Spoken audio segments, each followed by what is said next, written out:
Gabriel Morini, ¿en qué situación está, de lo que vimos en el informe, la causa peaje, por ejemplo? Bueno, mañana va a tener quizás el último hito interesante referido a la declaración, o a la citación en realidad como imputado de el ex ministro de Hacienda, Nicolás Dujovne.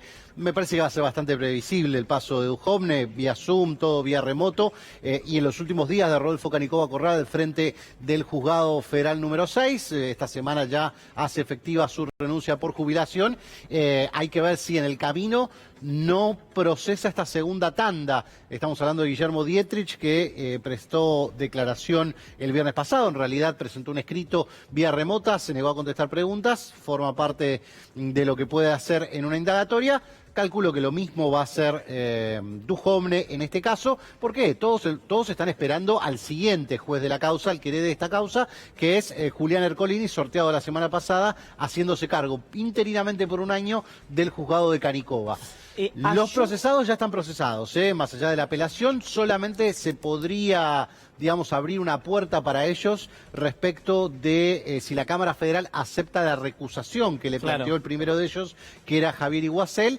Si encuentra bien recusado, bueno, lo mismo que ocurre en muchos lugares, puede empezar a cuestionarse el tema de las indagatorias y los procesamientos, será otro cantar, pero hacia allí apuesta la ficha la defensa. Bueno, si yo mal no recuerdo, una de las recusaciones, no sé si fue Iguacel, Sarabia Frío, quién fue, el planteo era que nos procesa, corregime, pero nos procesa después de dar múltiples reportajes diciendo que iba a denunciar a todo el gobierno anterior. Hay clara animosidad del juez contra nosotros. Sí. ¿Colaboran las declaraciones? Mi pregunta es, esas declaraciones públicas del juez, que claramente no colaboran, pero desde el punto de vista jurídico, ¿son gravitantes o no? Me da la impresión de que en este caso no, y hay que analizar la prueba en este punto. Digo, tampoco aunque pueda ser un procesamiento express, que uno dice, bueno, le tomó indagatoria y lo procesó. Bueno, ojalá todo funcionase así de rápido, ¿no? Sacando los nombres propios, pero digo, es un funcionamiento deseable del sistema judicial. Ahora, prueba hay bastante, sí, hay varios años en esta cuestión que están, digamos, anotados en esta causa. Y después el argumento de Javier Iguacel, que fue una defensa muy rara desde el punto de vista de decir, no, bueno, pero lo que quieren acá es que yo no sea testigo de obra pública. No, eso es insólito, nunca escuché eso. Salvo que él no quiera ser testigo de obra pública. Nunca escuché que eso. Que puede pasar, te digo, como viene la causa, puede pasar que él no quiera ser testigo. Porque en realidad, ¿te acordás que la causa de obra pública se remonta a un informe que presentó 10 días después? Exacto. La dependencia que respondía Iguacel. Vialidad. Ahora, ese informe, si ustedes van a las conclusiones técnicas, al resumen ejecutivo, no lo que le cuentan del resumen ejecutivo.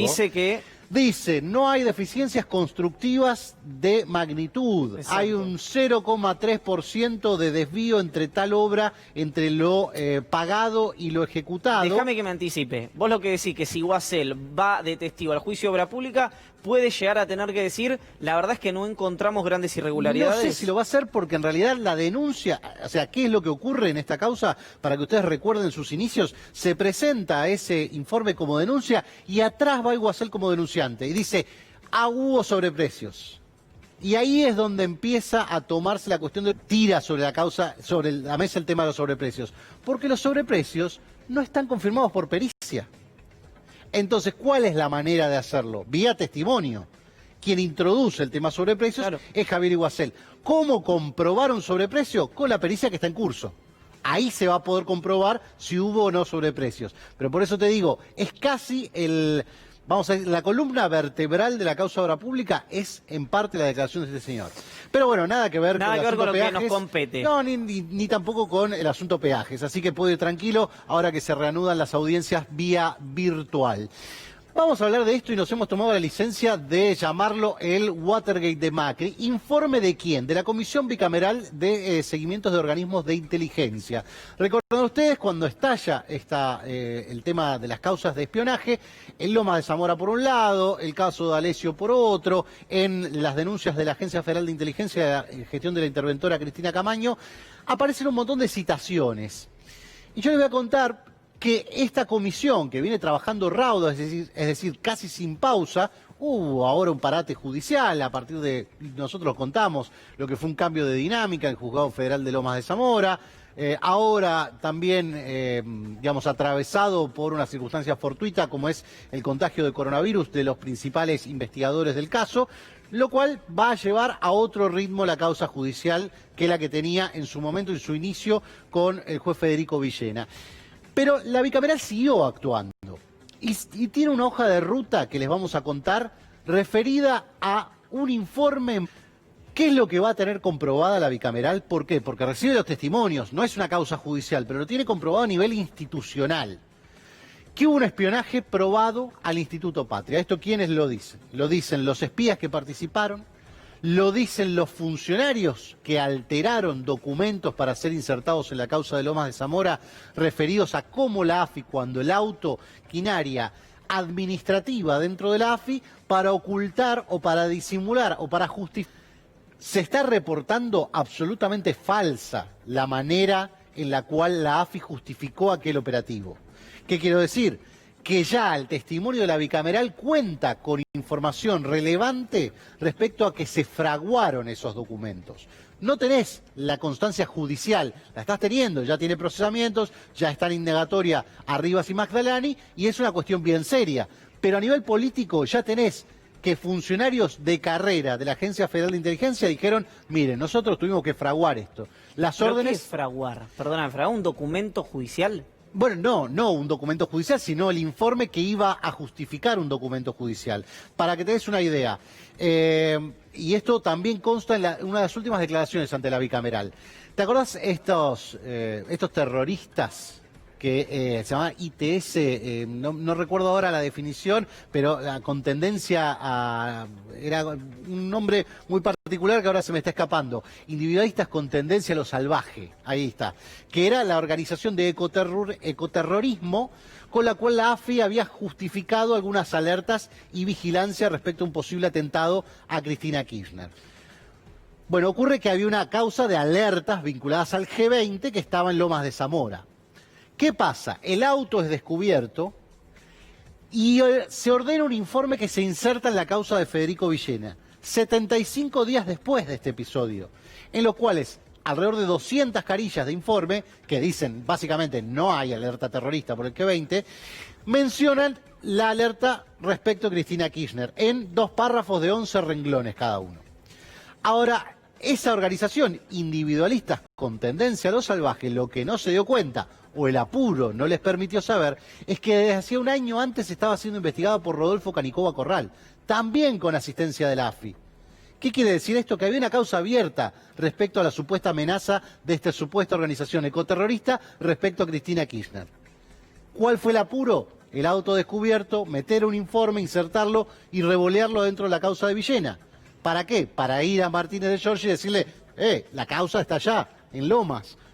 ¿Estamos sobreseídos? Estamos sobreseídos. Así fue ese episodio. Y espionaje, Instituto Patria y Cristina Fernández de Kirchner, comprobado por la bicameral. Sigamos adelante con el otro asunto. Super Mario Bros.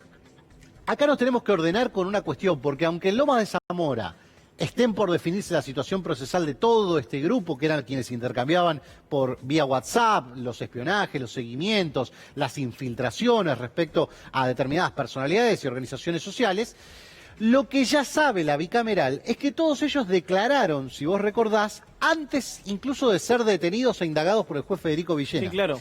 Y en su mayoría... En la bicameral. Declararon ante la bicameral, porque eran agentes, tienen la obligación de hacerlo. Declararon ante la bicameral y ¿qué dijeron? Sí, a nosotros nos daban instrucciones. No sabíamos qué era, de qué se trataba todo esto. Pero el vértice era Alan Ruiz, en aquel momento director de operaciones especiales de la Agencia Federal de Inteligencia. Y mucho más. Empiezan a dar detalles otros exagentes que declaran como testigos y ratifican cuál era la estructura de funcionamiento de la AFI en la era Arribas Magdalani.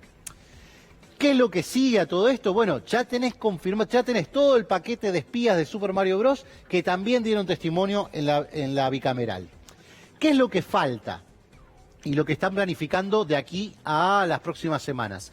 Volver a convocar a Arribas y Magdalani. ¿Por qué? Porque si vos te acordás, el último paso de Arribas y Magdalani por la bicameral fue en ocasión de tener que explicar lo de Carzoglio. Exacto. Que ahora vamos al siguiente punto, porque el siguiente punto también es relevante desde este punto de vista. ¿Por qué? Porque la bicameral lo que está haciendo es unir todos los eslabones conocidos, porque todo hace sentido, todo tiene alguna relación. Y nos metemos en el caso de Alessio y el perito Cohen. ¿Por qué el perito Cohen? Porque el perito Cohen fue anexado a lo que es la investigación de Alejo Ramos Padilla. Perito Cohen, ¿se acuerdan ustedes? Aquel que hizo la copia de la pericia de gas licuado, la sacó de internet. Tomó parámetros que no existían, que los habían inventado unos estudiantes chilenos.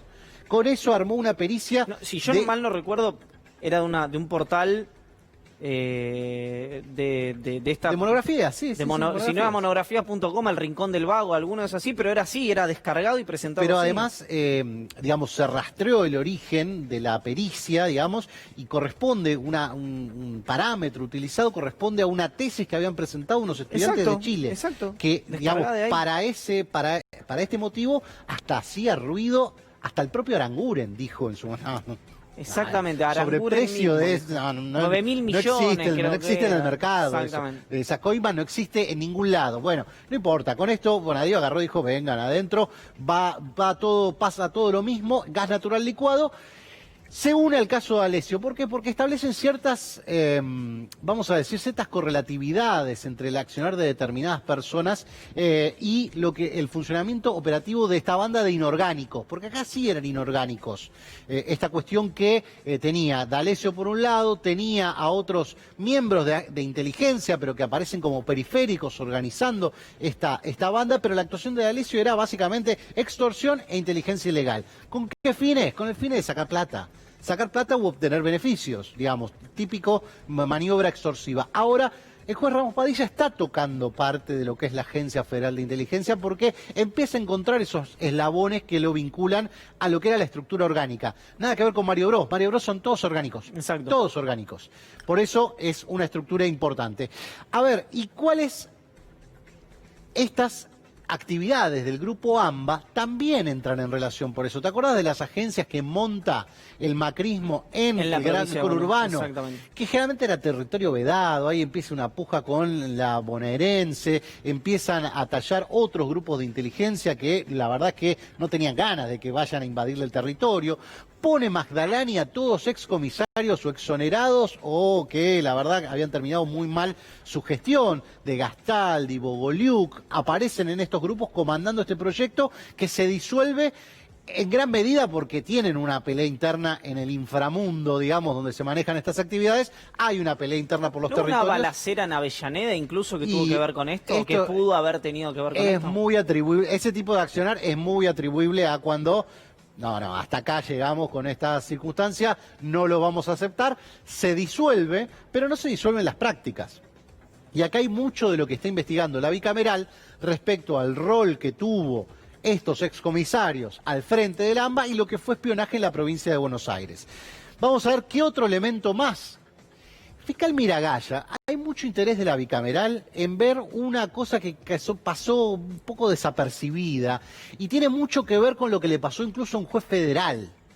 Esta cuestión vinculada al fiscal Miragaya y a lo que eran operaciones de inteligencia de altísimo nivel, por así decirlo, o más o menos, pero digamos en otra capa, si uno pudiera identificar lo que hacían los Mario Bros, lo que hacían los excomisarios de la bonaerense, uno tiene que poner en la máxima categoría al desplazamiento del fiscal Miragaya en torno a estas cuestiones. ¿Por qué? Porque se presume que gran parte de lo que fue, vamos a decir, la operación vinculada al juez Casanello, referida a aquella famosa visita a la Quinta de Olivos, a la reunión con Cristina Kirchner, a poner abogados en determinadas causas importantes con la intención de torcer el destino, y vos le dirás, pero los imputados van a recibir abogados que en definitiva no bregan por sus intereses, sino que están por otro motivo, y sí, pero digo, esa es una operación mucho más sofisticada. Miragaya presentó su renuncia, ¿se acuerdan cuando estaba la discusión por el tema de las jubilaciones del Poder Judicial, el régimen especial de las jubilaciones? Presentó la renuncia, se fue, le aceptaron la renuncia, todo bien a su casa. Ojo porque la bicameral puede tener ganas de profundizar en este rol. Y lo último que va a recopilar la bicameral en torno a esta cuestión es algo gravísimo, pero ¿por qué gravísimo? Porque no tiene precedentes. no al menos descubiertos. Espionaje político hemos visto cantidades de veces, sospecha de espionaje político siempre. Constatado es una cosa, ¿no? Verlo en las pruebas judiciales es una cosa, pero sospechado siempre. Ahora, lo que nunca se había visto, porque es algo que está absolutamente fuera de cualquier margen, es el espionaje penitenciario. ¿Con fines de qué? De conocimiento de maniobras políticas, de búsqueda de cooptación de activos empresarios, porque esto es lo que fue, digamos. No estaban espiando a ver si lograban que alguien confiese un delito.